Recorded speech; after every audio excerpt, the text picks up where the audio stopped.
ಬೆಳಗ್ಗೆ 11 ಗಂಟೆವರೆಗೂ ಮಲ್ಕೊಳ್ಳೋ ನಾನು ಇವತ್ತು 8 ಗಂಟೆಗೆ ಎದ್ಬಿಟ್ಟೆ. ಯಾಕಂದ್ರೆ ಫ್ರೆಂಡ್ಸ್ ಎಲ್ಲ ಫೋನ್ ಮಾಡಿ ಗಣೇಶನ ಪಟ್ಟಿ ಎತ್ತಕ್ ಹೋಗಂಬ ಮಾಮ ಅಂತ ಕರೆದ್ರು. ದಾರಿಲಿ ಬಲಿಕ ಬಕ್ರ ಅಂತ ಒಬ್ಬ ಮುದುಕ ಸಿಕ್ರು. 500 ರೂಪಾಯಿ ಕೇಳಿದ್ರೆ ಬರೀ 50 ರೂಪಾಯಿ ಕೊಟ್ಟು ಕಳಿಸಿದ್ರು. ಒಂದ್ 50 ರೂಪಾಯಿ ಗಿಫ್ಟ್ ಇದ್ರೆ ಕೊಡೋಣ. ನಮ್ಮ ಹುಡುಗರು ಪಟ್ಟಿ ಎತ್ತಕ್ ಮಾತ್ರ ಮಿಸ್ ಮಾಡೋದೇ ಇಲ್ಲ. ಯಾಕೆ ಹೇಳಿ, ಅವ್ರ ಹಳೆ ಡೌಗಳು ಮನೆಯೆಲ್ಲ ಇರುತ್ತೆ. ಪಟ್ಟಿ ಎತ್ತಮ್ಮಂತ ಹೋದ್ರೆ ಎಲ್ಲಾರು ನಾಳೆ ಬಾ ಅಂತಾನೆ ಹೇಳ್ತಿದ್ರು. ನಮ್ ಹುಡುಗ ಮಾತ್ರ ಮೇಲೆ ನೋಡ್ತಾ ಮೀನಾಕ್ಷಿ ತಂಗಿ ಕಾಮಾಕ್ಷಿ ಲೈನ್ ಹೊಡಿತಾನೆ ಇದ್ದ. ಜಿಮ್ಮಿ ತುಂಬಾ ಅಳ್ತಾ ಇತ್ತು. ಯಾಕಂದ್ರೆ ಸುಂಕದ ಕಟ್ಟೆ ಶಾಂತಮ್ಮನ್ ಮನಿ ಪಕ್ಕ ಇದ್ರೆ ಹೆಣ್ಣು ಐ ಕಟ್ಟಿದ್ರು. ಹಂಗಾಗಿ ನನ್ನೂ ಕರ್ಕೊಂಡೋಗ್ರಿ ಅಂತ ಅಳ್ತಾ ಇತ್ತು.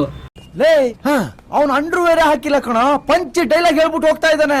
ಏರಿಯಾ ಎಲ್ಲ ಓಡಾಡಿ ನನಗಂತೂ ಫುಲ್ ಸುಸ್ತಾಯ್ತು. ಆಮೇಲೆ ಅವಾಗ್ಲೇ ಜಿಮ್ಮಿ ಲವರ್ ಅನ್ನಲ್ಲ, ಇಲ್ಲಿದೆ ನೋಡಿ, ಇದೇ ಜಿಮ್ಮಿ ಲವರ್. ಪಟ್ಟಿ ಎತ್ತಕ್ ಹೋದಾಗ ಡಾಕ್ಟರ್ ರಾಜ್ಕುಮಾರ್ ಅವ್ರು ಕಂಡ್ರು. ಕನ್ಫ್ಯೂಸ್ ಆಗ್ಬೇಡಿ, ನಮ್ಮ ಏರಿಯಾದಲ್ಲೆಲ್ಲ ಇವ್ರನ್ನ ರಾಜ್ಕುಮಾರ್ ಅಂತಾನೆ ಕರೆಯೋದು. ಸ್ಕೂಲ್ ಹುಡುಗಿ ಅಂಕಲ್ ಈ ವರ್ಷ ದೊಡ್ಡ ಗಣೇಶನ್ ಕೂಡಿಸಿ ಅಂತ ಹೇಳಿದ್ಲು. ಹಂಗಾಗಿ ಪಟ್ಟಿ ಕೇಳಿದ್ರೆ ಪಟ್ಟಿ ನಮ್ಮ ಅಪ್ಪ ಇದಾರೆ ಇಸ್ಕೊಂಬರ್ತೀನಿ ತಡ್ರಿ ಅಂತ ಹೊಟ್ಲು. ಇಲ್ಲೊಂದ್ ಸಣ್ಣ ಹುಡುಗಿ ನನ್ನ ಅಂಕಲ್ ಅಂತ ಕರೆದ್ಬಿಟ್ಲು. ಅಕ್ಕ ಅಂಕಲ್ ಅನ್ಬೇಡದಕ್ಕ, ಅಣ್ಣ ಅನ್ಬೇಕು. ಲಾಸ್ಟಿಗೆ ನಾವು ಪಟ್ಟಿ ಎತ್ಕಂತ ಎಲ್ಲಿಗೆ ಬಂದಿದೀವಿ ಅಂತಾನೆ ಗೊತ್ತಾಗ್ಲಿಲ್ಲ.